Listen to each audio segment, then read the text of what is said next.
ಭೂಲೋಕದ ಸ್ವರ್ಗದಲ್ಲಿ ಭೂ ಹಿಮಪಾತ. ಶ್ರೀನಗರದ ಸುತ್ತಮುತ್ತ ಹಿಮಪಾತ ಆವರಿಸಿಕೊಂಡಿದೆ.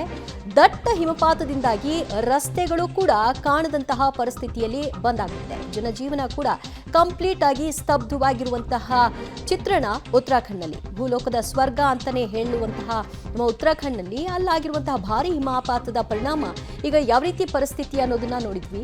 ಇದರ ನಡುವೆ ಈಗ ಎಲ್ಲೆಡೆ ಇದೇ ರೀತಿಯಾದಂತಹ ವಿಚಾರಗಳು ಹೊರಗೆ ಬರ್ತಾ ಇದೆ ಮತ್ತು ಜನ ಹೊರಗೆ ಬರೋದಕ್ಕೆ ಸಾಧ್ಯವೇ ಆಗದೆ ಇರುವಂತಹ ಸ್ಥಿತಿ. ಹೊರಗೆ ಬಂದರೂ ಹೇಗೆ ಹೋಗ್ತಾರೆ, ರಸ್ತೆ ಯಾವುದು ಅಂತಾನೆ ಗೊತ್ತಾಗದೆ ಇರೋ ಹಾಗೆ ರಸ್ತೆಯು ತುಂಬಕ್ಕೂ ಕೂಡ ಹಿಮದ ರಾಶಿ ಆವರಿಸಿರುವಂತಹ ದೃಶ್ಯ ಕಾಣಸಿಗ್ತಾ ಇದೆ. ಇದರ ಪರಿಣಾಮವಾಗಿ ಎಲ್ಲರೂ ಕೂಡ ಮನೆಯಲ್ಲೇ ಇರುವಂತಹ ಪರಿಸ್ಥಿತಿ. ಏಕಾಏಕಿ ಶ್ರೀನಗರದ ಸುತ್ತಮುತ್ತ ಈ ರೀತಿ ಹಿಮಪಾತ ಆವರಿಸಿದ್ರಿಂದಾಗಿ ಸಹಜವಾಗಿ ಜನರು ಕಂಗಾಲಾಗಿದ್ದಾರೆ. ಹೊರಗೆ ಬರಲಿಕ್ಕೆ ಆಗದೇ ಇರುವಂತಹ ಸ್ಥಿತಿ. ಅಲ್ಲಿರೋ ಜನರು ಹಿಮಪಾತ ಆದಂತಹ ಸಂದರ್ಭದಲ್ಲಿ ಮನೆಗಳಲ್ಲಿ ಯಾವ ರೀತಿಯಾದಂತಹ ವ್ಯವಸ್ಥೆಗಳನ್ನು ಮಾಡಿಕೊಳ್ಬೇಕು, ಅದಕ್ಕೆಲ್ಲ ಮೆಂಟಲಿ ಪ್ರಿಪೇರ್ ಆಗಿರ್ತಾರೆ, ಅದೆಲ್ಲವೂ ಕೂಡ ಇರುತ್ತೆ. ಆದರೆ ಹೊರಗೆ ಬಂದಂತಹ ಸಂದರ್ಭದಲ್ಲಿ ರಿಸ್ಕ್ ಇರುತ್ತೆ. ಆ ರಿಸ್ಕ್ನೇ ತೆಗೆದುಕೊಳ್ಬಾರ್ದು ಅಂದರೆ ಅವ್ರು ಹೊರಕ್ಕೆ ಬರಬಾರ್ದು. ಇವಾಗ ಮತ್ತಷ್ಟು ಮಾಹಿತಿ ಪಡೆಯೋಣ ನಮ್ಮ ಪ್ರತಿನಿಧಿ ಶಬೀರಿಂದ. ಶಬೀರ್, ಶ್ರೀನಗರದ ಸುತ್ತಮುತ್ತ ರಸ್ತೆ ಕೂಡ ಇದೆ, ಹಿಮಪಾತದಿಂದ ತುಂಬ ಹೋಗಿದೆ, ಜನ ಹೊರಗೆ ಬರಲಾರ್ದಂತಹ ಸ್ಥಿತಿ. ಅವರಿಗೆ ಅಲರ್ಟ್ ಆಗಿರುವಂತಹ ಎಚ್ಚರಿಕೆಯನ್ನೇನಾದ್ರೂ ಕೊಟ್ಟಿದ್ರಾ ಅಥವಾ ಇಲ್ವಾ? ದಿವ್ಯಾ, ಈಗ ಕೇವಲ ಜಮ್ಮು ಕಾಶ್ಮೀರ ಮಾತ್ರ ಅಲ್ಲದೆ ಹಿಮಾಚಲ ಪ್ರದೇಶದಲ್ಲೂ ಕೂಡ ಇದೇ ರೀತಿಯಾದಂತಹ ಸನ್ನಿವೇಶಗಳು ನೋಡ್ಲಿಕ್ಕೆ ಸಿಗ್ತಾ ಇರುವಂತದ್ದು.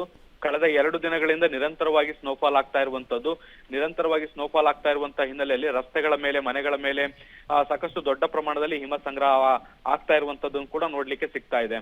ಮುಖ್ಯವಾಗಿ ರಾಷ್ಟ್ರೀಯ ಹೆದ್ದಾರಿಗಳ ಮೇಲೆ 3 ಅಡಿಗೂ ಎತ್ತರದ ಸ್ನೋಫಾಲ್ ಬಿದ್ದಿರುವಂತದ್ದು. ಅದನ್ನ ತೆರವು ಮಾಡುವಂತ ಕೆಲಸವನ್ನ ಮಾಡಿದ್ರು ಕೂಡ ನಿರಂತರವಾಗಿ ಸ್ನೋಫಾಲ್ ಆಗ್ತಾ ಇರುವಂತಹ ಹಿನ್ನೆಲೆಯಲ್ಲಿ ಹಿಮದ ರಾಶಿ ಹೆಚ್ಚಾಗ್ತಾ ಹೋಗ್ತಾ ಇದೆ. ಹೀಗಾಗಿ ವಾಹನಗಳ ಸಂಚಾರದಲ್ಲೂ ಕೂಡ ಸಾಕಷ್ಟು ಅಸ್ತವ್ಯಸ್ತ ಆಗಿರುವಂತದ್ದು. ಕೆಲವು ಪ್ರದೇಶಗಳಲ್ಲಿ ಆಕ್ಸಿಡೆಂಟ್ ಆಗಿರುವಂತಹ ಪ್ರಕರಣಗಳು ಕೂಡ ವರದಿ ಆಗ್ತಾ ಇದಾವೆ.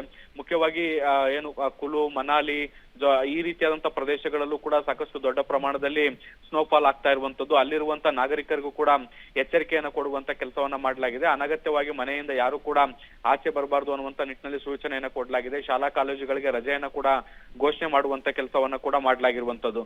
ಆದ್ರೆ ನಿರಂತರವಾದಂತಹ ಸ್ನೋಫಾಲ್ ಆಗ್ತಾ ಇರುವಂತಹ ಹಿನ್ನೆಲೆಯಲ್ಲಿ ವಿದ್ಯುತ್ ಕೊರತೆಯು ಕೂಡ ಬಹಳಷ್ಟು ದೊಡ್ಡ ಪ್ರಮಾಣದಲ್ಲಿ ಕಾಡ್ತಾ ಇರುವಂತದ್ದು. ಹೀಗಾಗಿ ಒಂದು ರೀತಿಯಲ್ಲಿ ಕಾಶ್ಮೀರ, ಹಿಮಾಚಲ ಪ್ರದೇಶದಲ್ಲೆಲ್ಲ ಜನಜೀವನ ಅಸ್ತವ್ಯಸ್ತ ಆಗಿರುವಂತದ್ದು. ದಿವ್ಯಾ.